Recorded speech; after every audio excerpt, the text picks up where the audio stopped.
On nous serine que la minceur est la clé de la santé et du...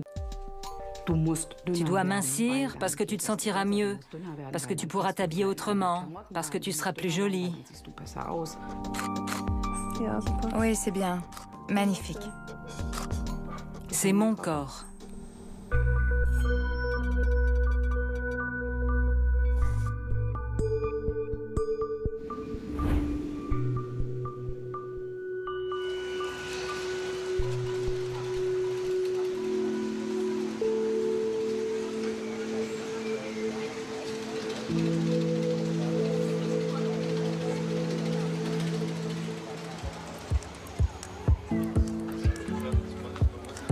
Daniela Mauer, 43 ans, habite Worms dans le sud-ouest de l'Allemagne.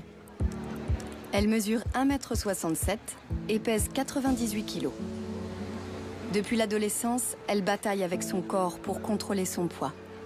Chaque séance de shopping est une source de frustration. Quand on fait du 42, 44 ou du 46 et que la vendeuse vous laisse entendre qu'il vaudrait mieux aller au rayon grande taille, ça met la pression. Autre expérience désagréable, manger en public. 2 boules dans un gobelet, sans chantilly, pistache et mangue s'il vous plaît. Les gens pensent sûrement que j'ai une mauvaise hygiène de vie, que je ne fais pas de sport. Et ça à cause de mon physique. Vu mes rondeurs, ils doivent se dire que ce n'est pas la meilleure chose à faire de manger une glace. C'est frustrant et blessant.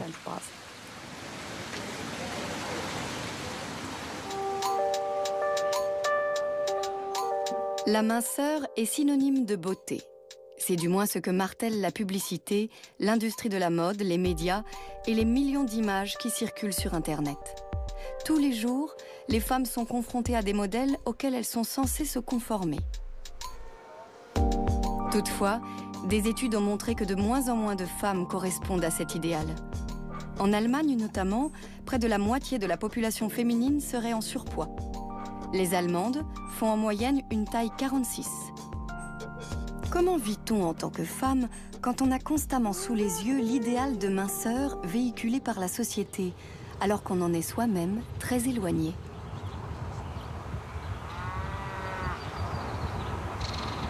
Daniela Mauer est aux prises avec cette contradiction depuis plus de 20 ans.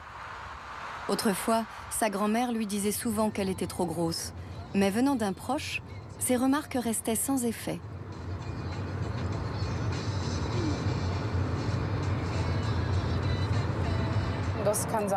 J'ai dû lui raconter que quelqu'un m'avait dit que j'étais un peu ronde.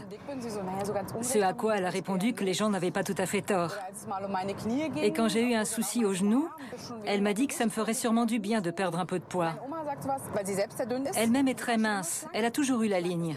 Pour elle, être mince, c'est normal, ça vient de son enfance. Alors dès qu'on est un peu potelé, elle dit que ce n'est pas bon pour la santé.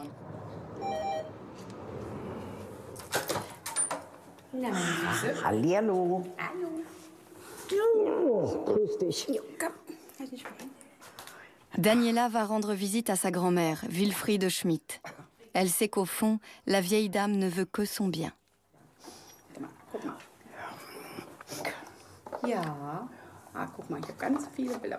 Ces photos de jeunesse sont autant de témoignages d'une vie passée à faire des régimes, alternant entre perte et reprise de poids.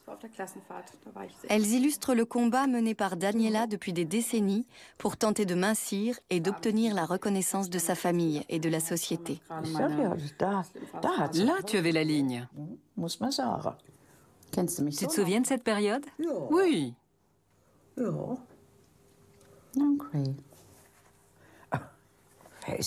Et là, c'est qui? Moi? Toi? Qu'en penses-tu? Tu es toute fine. Tu n'as pas une once de graisse. Là, je te reconnais mieux. Ces commentaires sont blessants pour Daniela. On me disait aussi, attention ou tu vas ressembler à ta tante.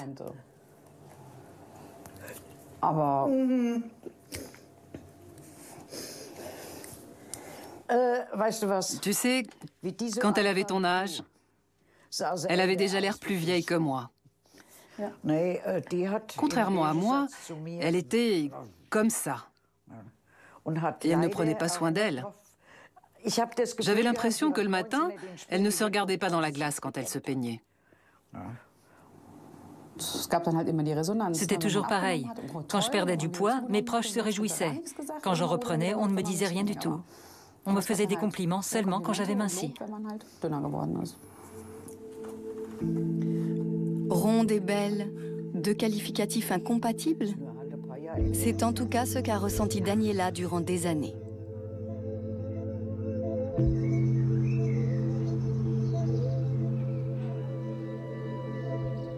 Retour à Worms. Daniela et Andreas, son compagnon, préparent le dîner. Au menu, pâte au thon, un plat qu'elle s'est interdit pendant longtemps.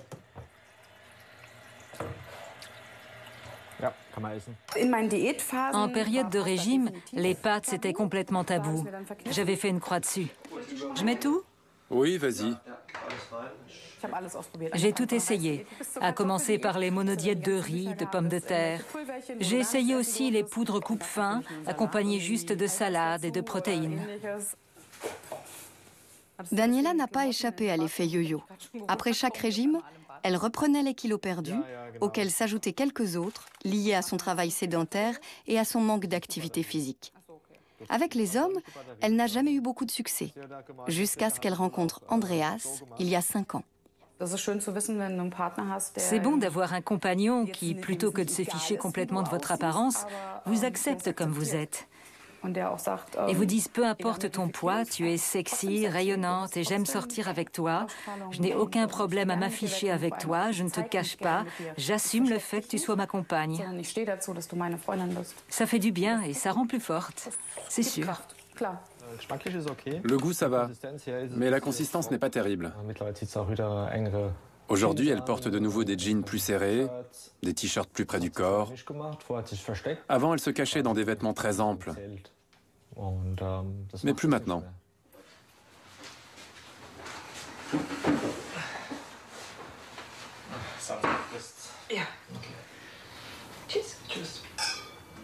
Petit à petit, le rapport que Daniela entretient avec son corps évolue.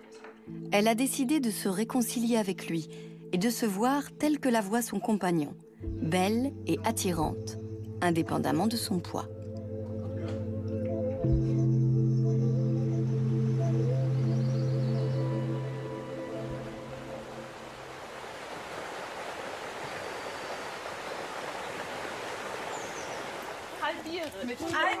Pour y parvenir, Daniela a choisi de suivre une thérapie pour le moins originale. Avec 10 autres femmes aux formes généreuses, elle a pris rendez-vous avec la photographe Sylvana Denker. Connie, tu viens? Sylvana photographie surtout des femmes qui sont loin des canons de beauté habituels. Je fais un essai. La photographe ne demande pas de rémunération pour cette séance. Elle propose des tirages au format poster et partage les bénéfices avec ses modèles. Je ne sais pas trop ce qui s'est passé, mais l'an dernier, j'ai eu une sorte de déclic. Je me suis dit, tu es comme tu es, alors arrête d'essayer de maigrir. Essaye plutôt de tirer le meilleur parti de ton physique, de la personne que tu es. Ces photos me confortent dans l'idée que je ne suis pas aussi moche que je le crois. Je suis quand même jolie. Et les photos sont là pour me le confirmer. Elles me rappellent que je ne suis pas aussi nulle que j'ai tendance à le croire. Assieds-toi. Non. Pas en écartant les jambes. Qu'est-ce que tu fais?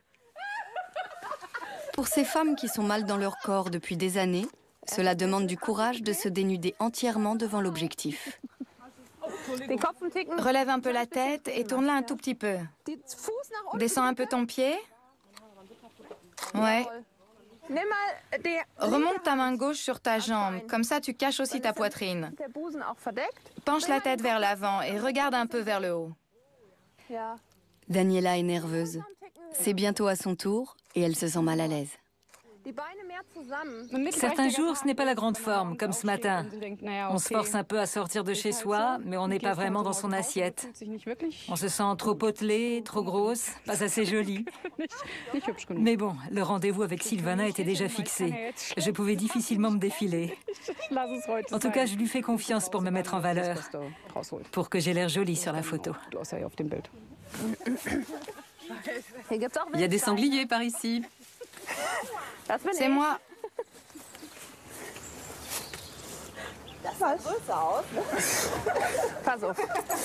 Attends, je vais te montrer. Vous restez ici.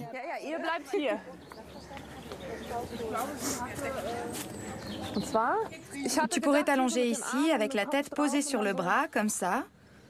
Essaie de trouver une position confortable.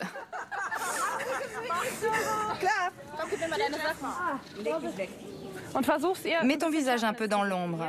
Oui. Regarde par là. La tête un peu vers la gauche.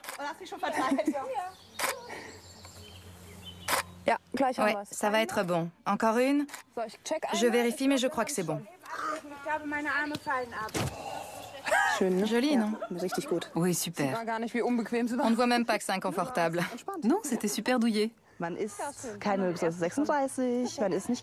D'accord, on ne fait pas du 38, on n'est pas très grande et on n'arrive pas vraiment à mincir même en faisant du sport. Mais quand on voit qu'on peut quand même être jolie, d'une beauté différente des canons classiques, ça fait vraiment plaisir.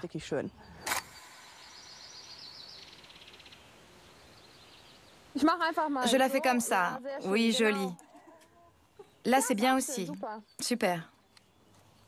Joli. Faire ça en groupe, c'est plaisant. C'est-à-dire? Ça permet de rencontrer des femmes qui ont les mêmes soucis. Chacune a ses propres complexes. Mais là, on est toutes mises en valeur. Tu es superbe. Qui définit la beauté? Qu'est-ce que le beau? Qui décrète que ceci ou cela est beau? Ce sont les médias qui imposent leurs diktats. Ce serait bien de voir plus de femmes différentes. Je ne dis pas que d'un coup, il faudrait qu'il n'y ait plus que des rondes, mais pourquoi pas plus de diversité? 2 heures plus tard, c'est enfin au tour de Daniela. Regarde où tu mets les pieds. Ça va? Je vérifie. Tu peux enlever un peu les herbes à tes pieds. Vers le haut. Oui, comme ça. Étire-toi un peu plus. C'est ça. La pose n'est pas tout à fait satisfaisante. Écoute, sur celle que je viens de faire, tu n'es pas vraiment à ton avantage. Silvana propose à Daniela une autre pose. Là, c'est bien. Tourne un peu la tête vers ton épaule, que je vois ton visage. Oui, parfait. C'est super. On ne voit rien.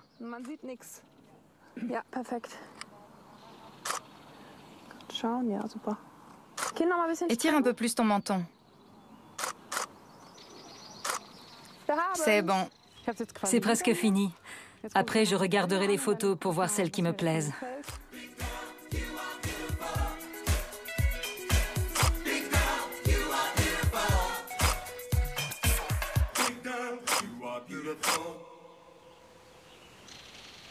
Prête? La séance photo a porté ses fruits. À travers le regard de la photographe, ces femmes ont désormais une autre perception de leur corps. En prenant conscience de leur beauté, elles gagnent en assurance. Mais combien de temps réussiront-elles à oublier leurs complexes dans cette société qui martèle sans cesse que grosseur est synonyme de laideur et qu'il faut combattre les bourrelets à tout prix? Bienvenue sur le plateau de Body Change Beachbody en direct de Munich. Comment faire pour avoir un corps de rêve et comment le conserver? Dans les studios d'une société de production munichoise, le coach de fitness le plus célèbre d'Allemagne, Detlef Soest. Salut tout le monde, ça va? Et son acolyte, Frédéric Harcourt. Tous deux réalisent une nouvelle vidéo live destinée à leur page Facebook, Body Change. Leur public, tous ceux qui se sentent en surpoids. Notre émission s'appelle Body Change. Mais pour beaucoup, c'est plus que ça. C'est vraiment un changement de vie. Detlef Soest fait du coaching en ligne pour ceux qui veulent perdre du poids. À l'en croire, en suivant ces cours pendant 10 semaines, on peut perdre entre 5 et 25 kilos. Pourquoi attendre? Commençons dès maintenant. Content de vous revoir. On va refaire un petit exercice tout en douceur. Pas comme un éléphant, plutôt comme une souris. Les débutants, vous le faites 8 fois, et les avancés, 14. Un programme d'alimentation, des conseils pour bien bouger et une large palette de produits censés aider à mincir. Le programme, qui coûte 89 €, compte déjà quelques 500 000 adhérents. Detlef Soest a eu l'idée de monter cette entreprise lorsque lui-même a voulu en finir avec les kilos en trop. À l'époque, tu n'avais pas la même allure. Sans blague. On a des photos. Non, pas les photos d'avant. Pitié, ne les montrez pas.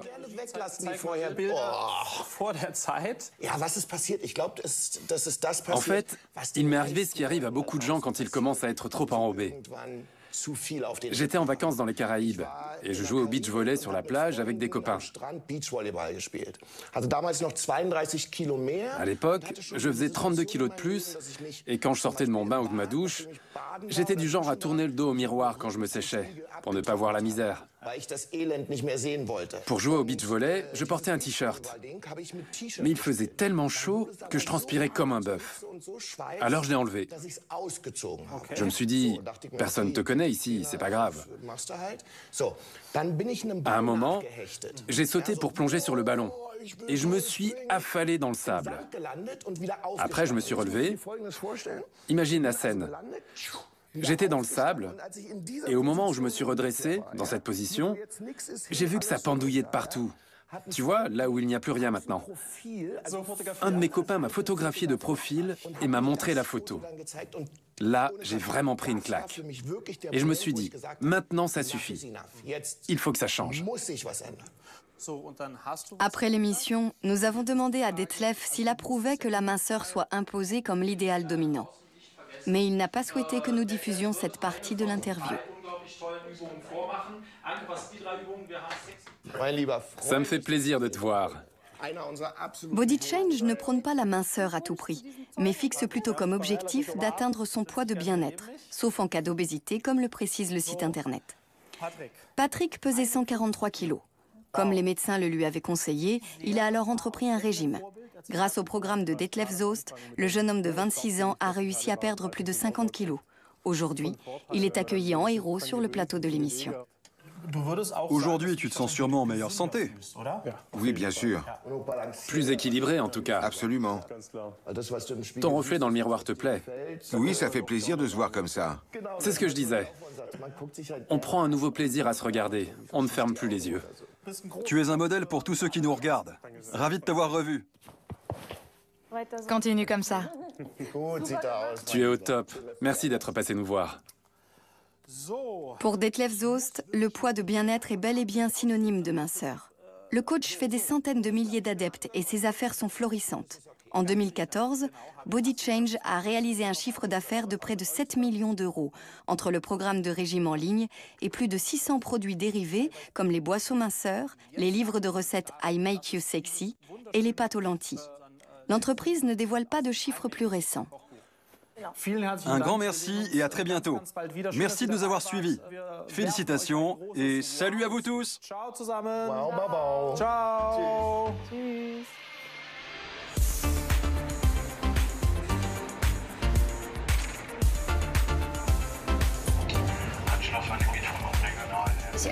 Ça me met vraiment en colère de voir que certains gagnent autant d'argent en exploitant les complexes des gens. Les gourous de la minceur comme Detlef Soest sont la bête noire de Magda Albrecht.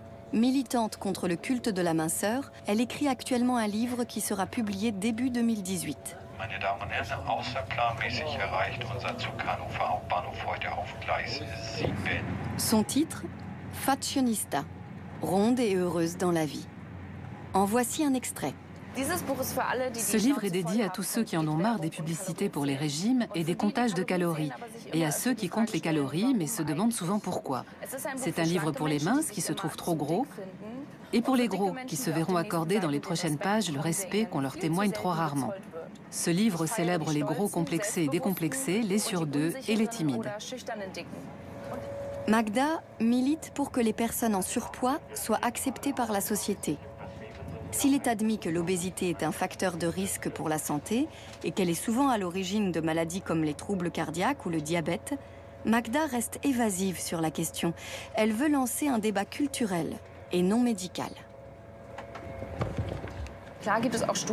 Bien sûr, il existe des études qui font le lien entre un indice de masse corporelle très élevé et un taux de mortalité accru. Et il y a aussi des cas de figure extrêmes que les journalistes aiment bien monter en épingle, comme ces gens qui font 500 kilos. C'est une réalité, mais les obèses ne méritent pas pour autant d'être traités comme des moins que rien, comme c'est le cas aujourd'hui. Si ces personnes ont une souffrance psychique et qu'elles ont besoin d'un soutien médical ou thérapeutique, elles doivent pouvoir y avoir accès sans discrimination.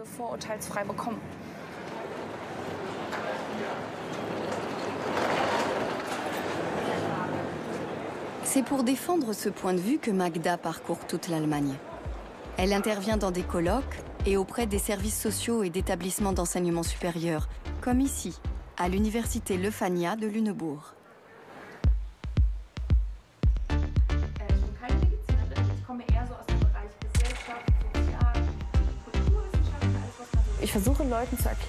J'essaie d'expliquer aux gens que le problème, ce ne sont pas mes kilos en trop, mais la manière dont ils sont considérés et dévalorisés.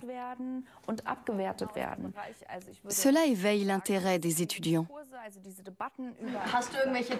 As-tu des conseils pour s'affranchir des stéréotypes de beauté?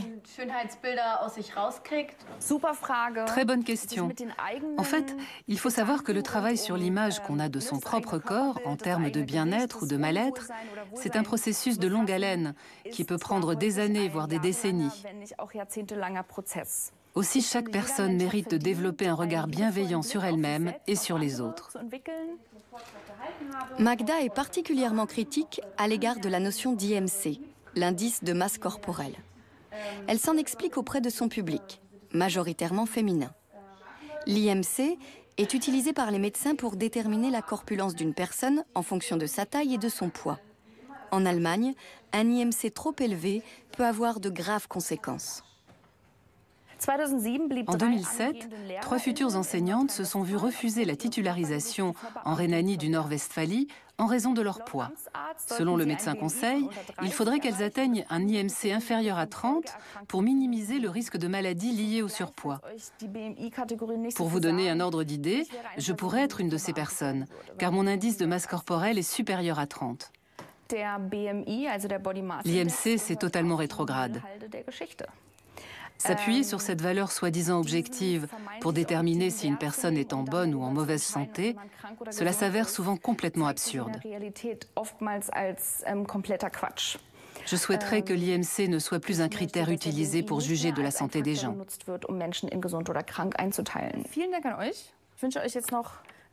Une revendication audacieuse qui déroute certains étudiants.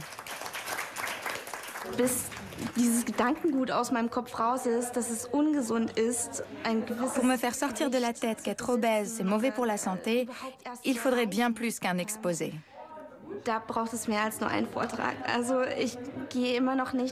Je n'arrive toujours pas à me convaincre que peser dans les 200 kilos, c'est bon pour la santé.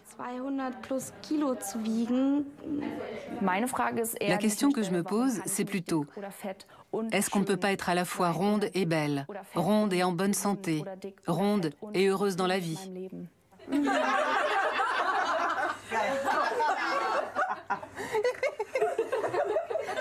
Ces femmes partagent sans doute cet avis. Cette photo est magnifique. Moment, Achtung. Ich dachte, es tropft da runter. Es sieht so aus. Entschuldige. Oh, mit den Haaren, super. Nein. Das ist ja wohl. Un rêve éveillé. Et je te l'avais dit, avec les herbes, on ne voit rien. Un murmure parcourt le public. Sylvana partage l'avis de Magda au sujet de l'IMC et ne se préoccupe guère des données médicales. Elle estime qu'il n'y a pas assez de gens en surpoids dans la publicité et les médias, alors qu'ils représentent près de la moitié de la population allemande.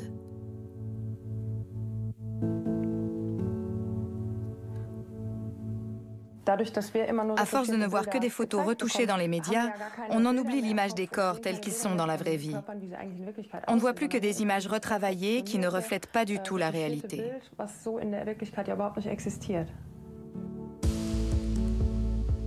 Silvana Denker est devenue célèbre dans le monde entier grâce à sa campagne Body Love. Dans une trentaine de villes à travers l'Europe, elle a photographié des femmes normales, en sous-vêtements, en y mêlant de temps à autre un homme. Elles n'ont pas eu peur de se montrer telles quelles, avec cellulite, culotte de cheval et vergeture. De nombreux médias se font l'écho de cette campagne et des centaines de femmes ont voulu y participer.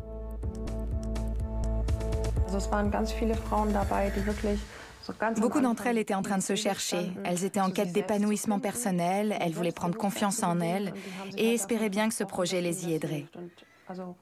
J'ai eu beaucoup de retours positifs, preuve que ça a fonctionné.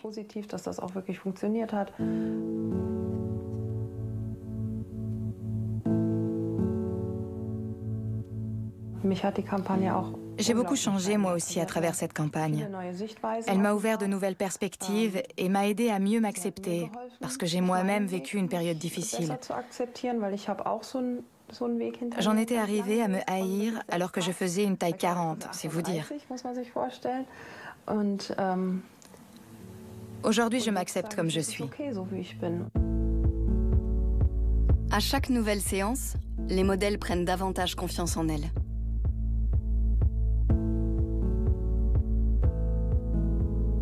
Daniela a posé elle aussi pour la série Courbe métallique. Mais ces photos ne font pas l'unanimité. Certains reprochent à Silvana Denker de présenter ses formes généreuses comme un nouveau canon de beauté, en dépit du risque qu'elles représentent pour la santé. Je n'ai jamais dit qu'il ne fallait pas perdre du poids. On peut vouloir le faire pour des raisons de santé, par exemple. Je dis seulement que tous les goûts sont dans la nature et que tout le monde a ses préférences. Chacun a le droit de s'aimer et de s'assumer tel qu'il est.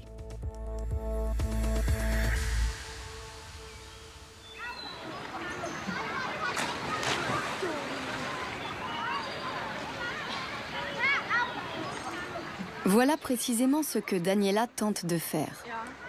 Après avoir douté d'elle pendant plus de 20 ans, elle relève aujourd'hui un nouveau défi en compagnie d'une amie devant nos caméras. Aller à la piscine.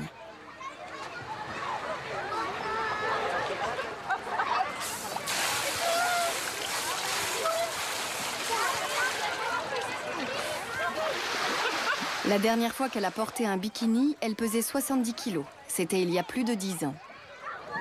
J'avais l'habitude qu'on me regarde d'un drôle d'œil, même quand j'étais habillée. Alors je n'osais même pas imaginer comment les gens me regarderaient si je débarquais à la piscine en bikini. Je n'avais pas suffisamment confiance en moi.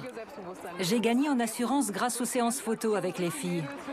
Quand j'ai essayé le bikini, j'ai d'abord fait une photo et je l'ai postée aux copines en leur demandant ce qu'elles en pensaient. Elles ont tout approuvé. Alors j'ai gardé le bikini.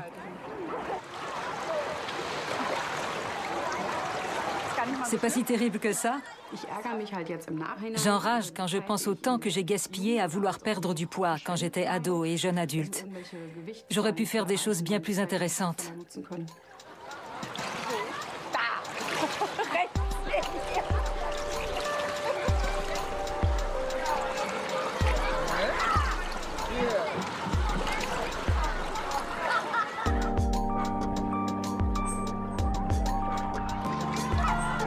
Daniela veut se réapproprier son corps, se réconcilier avec lui et par là même se sentir plus libre. Pas si facile dans une société où le moindre kilo en trop est critiqué.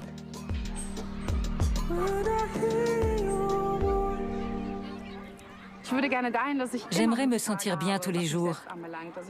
Laisser derrière moi tous ces jours où je me suis trouvée moche et ne plus avoir que des bons jours où je me dis « Tu es une chouette personne. Tu es jolie comme tu es. »